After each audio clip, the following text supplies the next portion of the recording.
All right, our coronavirus update for Friday. If you look at our coronavirus update, every stat is locked in at 5:30 in the morning Central Time from Johns Hopkins University. Total confirmed cases worldwide, 542,000. That is up from 486. That's quite a jump. Total confirmed deaths worldwide up 24,000, only 2,000 worldwide. Total confirmed recovered worldwide, 125, up from 117. 5% cases are considered serious, up from 4% yesterday. 7% of confirmed cases here in the United States, however, do require hospitalization. The U.S. has 85,000 confirmed cases, 1,304 deaths, up from 65,000 cases and 1,000 deaths yesterday, so up about 300. United States of America now leads the world in total confirmed cases with 4,409 more cases than China. We have officially 1,800 official recovered against the 1,300, rounding the numbers off on deaths. So the big news yesterday was after terrifying the world governments into committing financial suicide, the UK scientist has reduced his death forecast by 95%. Now, Stu is the guy that I trust with all of the stats and everything else. I asked him at the time that Al Gore came out with his global warming movie. I said, I'm going to go see his movie. I'm going to go do my own research. And Stu was like, oh, dear God, no. I came out of that, and I had a pretty good idea that of where I stood on it. But I said, Stu, I want you to look at these stats, look at these facts, and tear them apart. Show me where it's wrong. I'm going to say, I don't know. I believe them. I'm not acting on them, but I want to see them proven or disproven. And that's what Stu really does best. You've read what he wrote. I've read what he wrote. Is it fair to say he's not recanting? He's pointing out that the lower part of his scale is accurate. Yeah, it's been reported almost everywhere that he recanted his initial, 260,000 people were going to die in Britain sort of projections. And now he's saying 20,000. So it would be reasonable to note that difference. It's pretty major. However, I think part of this is just a reporting issue. If you read his study, what he says is he gives two different approaches. He gives more than that, but the two that we're focusing on, the two approaches were mitigation and suppression. Okay, mitigation is sort of like the approach that has been sort of the alternative approach. A lot of people on the right have suggested where you would isolation of suspect cases, home quarantine of those who are living in the household of suspect cases, social distancing of the elderly and other risk cases, right? So not what we're doing now, but that kind of alternative approach where the elderly and the sick would be isolated, anyone who might have the disease would be isolated, but other people would be able to kind of go about things a little bit more normally. That's mitigation. Suppression is kind of what we're doing now, which is everybody social distances. We isolate anyone who has it. We isolate the household of people who have it. We close schools. We close universities and everything like that. Much closer to what we're doing and what Britain's doing. The way I took his comments, and I think is what he's saying, is Britain has now implemented the suppression strategy.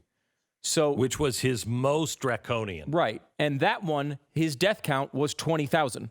Exactly what he put in the study. So what he's saying is we've now implemented the thing I thought we should implement, and now the death count is going to be a lot lower. He's not saying, oopsie doopsie, I said 260 last time, and now it's only 20. They changed strategies in that meantime. Right, but they hadn't really been in that lockdown for more than a couple of days. Right, but what he says, no, it's true. And he's saying that the peak of this would be in 2 to 3 weeks, which is how long he said the suppression strategy would take to actually go into effect. So it is, again, I'm not defending his analysis here. I think he's off base. And I don't believe the worst case scenario. So I'm not saying he's right on this. I'm just saying I don't think he recanted it. He's trying to walk this line, which he did outline pretty clearly in the study between these two different approaches. I still think, we said this from the very beginning. I think there's two major problems here. One, I think his estimates are, sky is falling type estimates. But I'm not in this field. I'm sure he knows more about it than I do, obviously. Secondarily, though, there's a real problem with us and the entire world seemingly basing all of our decisions on this one model. And I think it's crazy. It's just anybody, even if, like the most honest person with the most information might not be right. And you don't blame these things usually on one model. And it seems to be this model is what scared the hell out of everybody, which is why we made these drastic changes. But to his point, I don't think he recanted it. It really goes to show how we have to be so careful. We're looking at these models for global warming. Guys, this one we at least know right away, and we can pull back and adjust. Global warming, we could spend ourselves into oblivion and have absolutely no idea the effects. None, because they keep moving the goalposts and keep saying, well, what we did there, that worked, and so it's not going to happen for another 25 years, so we're going to have to keep pushing on.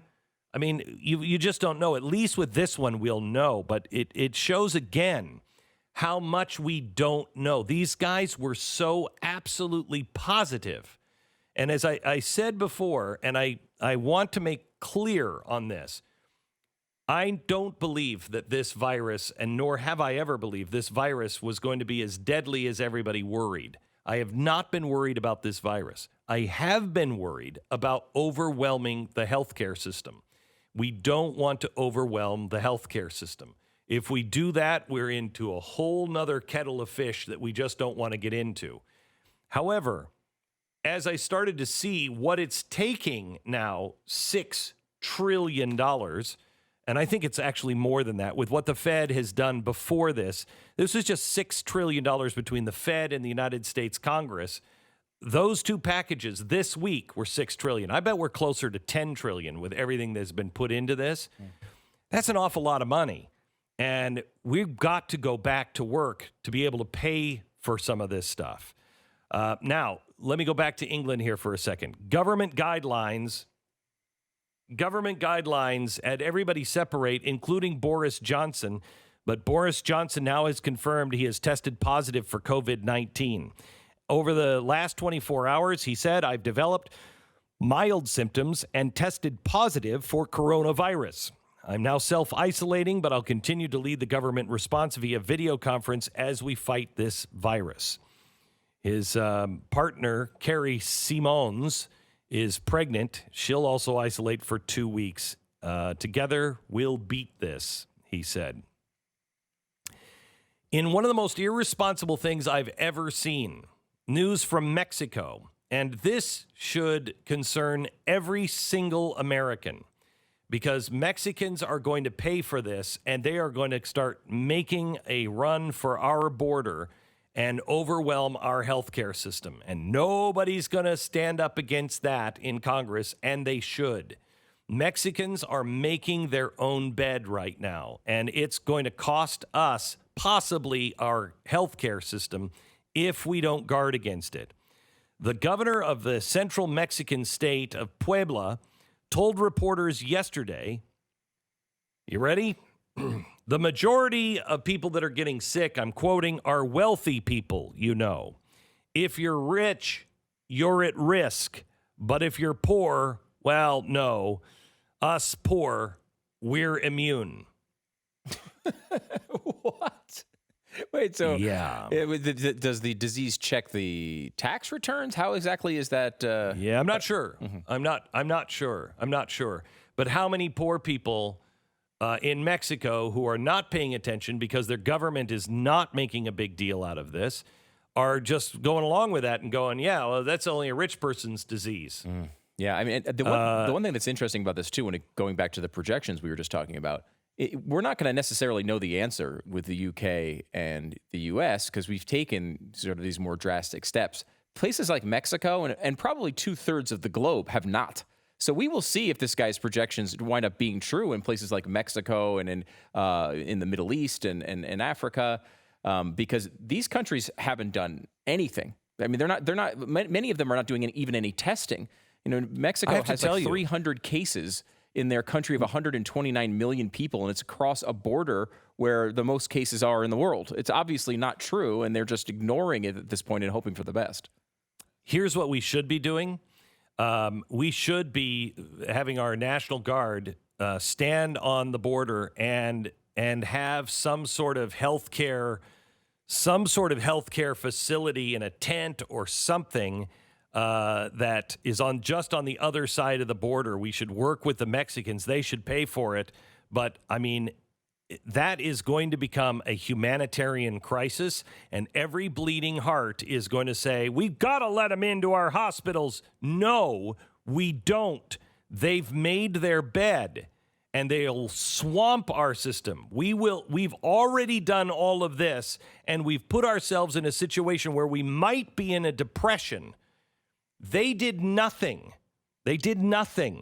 And we can offer help, and doctors can go down across the border when it starts to hit them, if that's what they want to do, but we cannot have them flooding in and swamping us.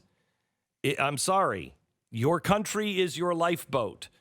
You chose incorrectly as a nation.